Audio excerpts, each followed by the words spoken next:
حي على الفلاح۔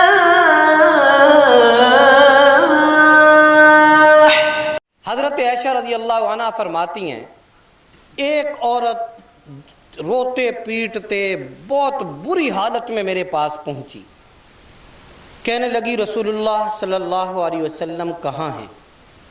تو میں نے اسے کہا کہ رسول اللہ صلی اللہ علیہ وسلم کو رحلت فرمائے 2 ماہ یا 3 ماہ ہو چکے۔ وہ مزید پھوٹ پھوٹ کر رونے لگی اور کہنے لگی میں تو برباد ہو گئی۔ تو حضرت عائشہ فرماتی ہیں کہ مجھے ترس آنے لگا اسے دیکھ کر۔ میں نے اسے کہا کہ بہن بتا تو روتی اتنی کیوں ہے؟ اس نے کہا میرے شوہر سے میری لڑائی رہتی تھی، تو میرا شوہر میری لڑائی سے تنگ آ کر گھر چھوڑ کر چلا گیا۔ شوہر میری ہر دن کی کھٹ پٹ سے، یہ آپ لوگ سب کے صبر کو سلام ہے، ٹھیک ہے، شوہر گھر چھوڑ کے چلا گیا۔ تو اب میں پریشان بیٹھی تھی تو میرے پاس ایک بوڑھی عورت آئی۔ اس نے کہا جو میں آپ کو کہوں تم ویسا کرو تو شوہر آپ کا گھر واپس آ جائے گا۔ تو میں نے اس کی بات کو قبول کیا، میں پریشان تھی۔ تو اس نے کہا میں شام کو آؤں گی، مجھ سے وعدہ لیا جیسے جیسے میں کہوں ویسے ویسے آپ نے کرنا ہے۔ تو میں نے اس سے وعدہ کر لیا کہ ٹھیک ہے، بس میرا شوہر آنا چاہیے۔ وہ کہتی ہیں کہ شام کو رات کو جب اندھیرا پڑا تو وہ عورت میرے گھر پہ وہ بوڑھی آئی، اس کے پاس 2 کالے کتے تھے۔ یہ حضرت عائشہ رضی اللہ عنہ فرماتی ہیں، ابن کثیر رحمہ اللہ نے اپنی تفسیر میں اس واقعے کو بیان کیا ہے۔ 2 کالے کتے تھے، ایک کتے پر وہ سوار ہوئی اور ایک کتے پر مجھے کہا کہ آپ سوار ہو جاؤ۔ اب یہاں سوال ہے کہ کتے پر کوئی انسان بیٹھ سکتا ہے؟ سوال ہے۔ تو حضرت عائشہ فرماتی ہے کہ وہ عورت کہتی ہے کہ ہم سفر کرتے کرتے بابل تک پہنچے، وہاں میں نے 2 مرد دیکھے جو پاؤں کے ذریعے ہوا میں لٹکے ہوئے تھے، بظاہر اوپر کی طرف۔ تو مجھے وہ عورت ان 2 مردوں کے پاس لے گئی۔ تو ان مردوں نے پوچھا کہ اے عورت تو کس لیے آئی ہے؟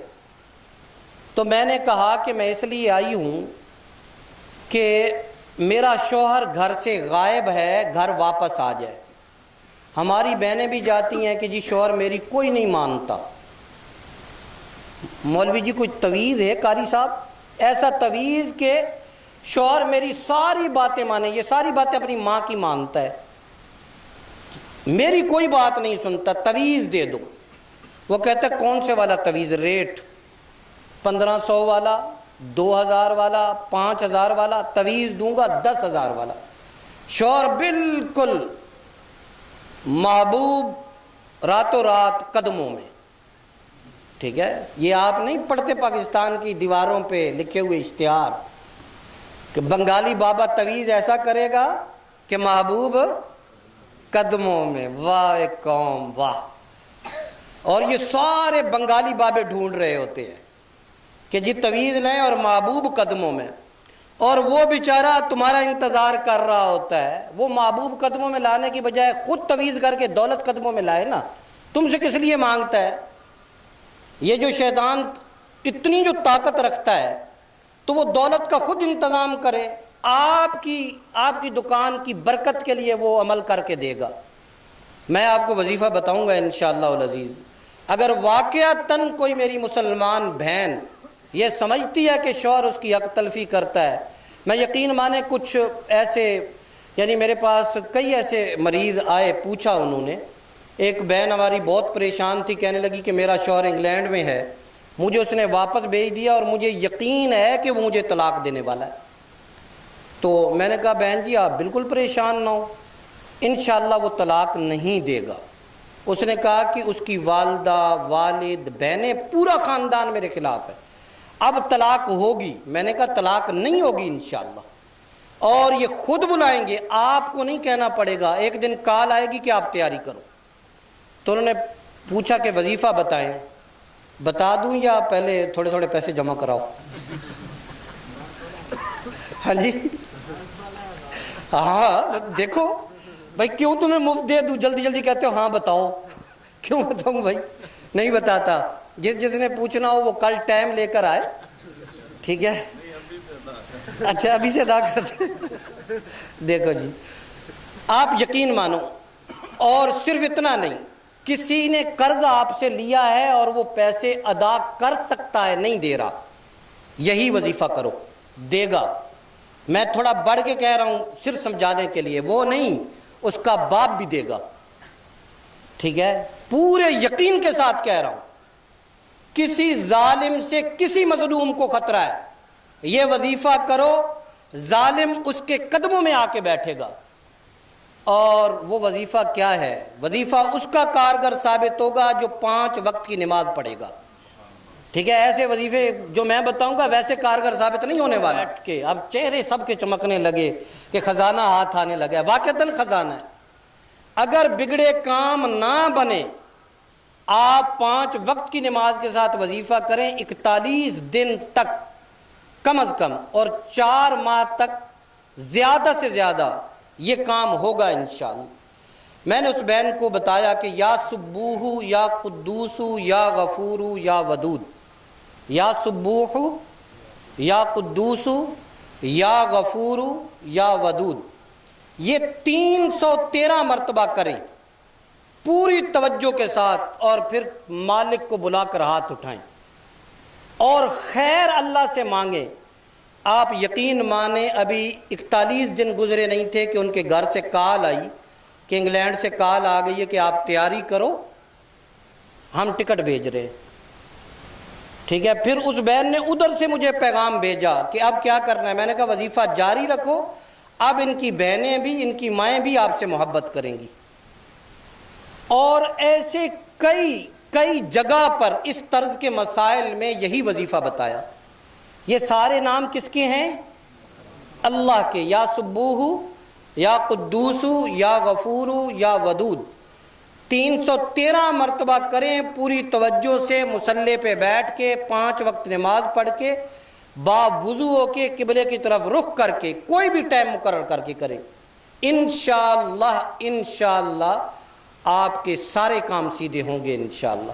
آپ کو کوئی بنگالی بابا ڈھونڈنے کی ضرورت نہیں، آپ یہ وظیفہ کریں انشاءاللہ، کریں گے انشاءاللہ تعالی۔ تو وہ عورت کہنے لگی کہ اس نے مجھے کہا، وہ جو 2 بندے لٹکے ہوئے تھے، انہوں نے کہا کہ مائی عورت آپ چلی جاؤ، ہم تباہ ہو چکے، گمراہ ہو چکے، آپ بھی گمراہ ہو جاؤ گے، میں بہت پریشان ہوں، میری مدد کرو۔ تو وہ مجھے کہنے لگے کہ جاؤ، سامنے تندور جل رہا ہے، اس پہ کھڑے ہو کے پیشاب کرو۔ وہ جو 2 لٹکے ہوئے، یہ واقعہ کون سنا رہی ہیں؟ حضرت عائشہ صدیقہ رضی اللہ عنہ۔ ابن کثیر رحمہ اللہ نے اس واقعے کو نقل فرمایا۔ تو کہتی ہیں کہ میں گئی، لیکن میں جب تندور کے قریب جہاں آگ جل رہی تھی، میں پریشان ہوئی، ڈر گئی، گھبرا گئی، واپس آئی، ان دونوں نے پوچھا ہاں پیشاب کر لیا؟ میں نے کہا جی کر لیا۔ انہوں نے کہا کہ آپ نے کیا دیکھا تندور سے نکلتے ہوئے؟ میں نے کہا کچھ بھی نہیں۔ ان کا آپ نے جھوٹ بولا ہے، پیشاب نہیں کیا۔ پھر جاؤ۔ تو میں کچھ دیر ٹھہری، پھر گئی، پھر تندور پہ کھڑی ہوئی، دوسری بار بھی گھبراہٹ طاری ہوئی، خوف طاری ہوا، واپس آئی۔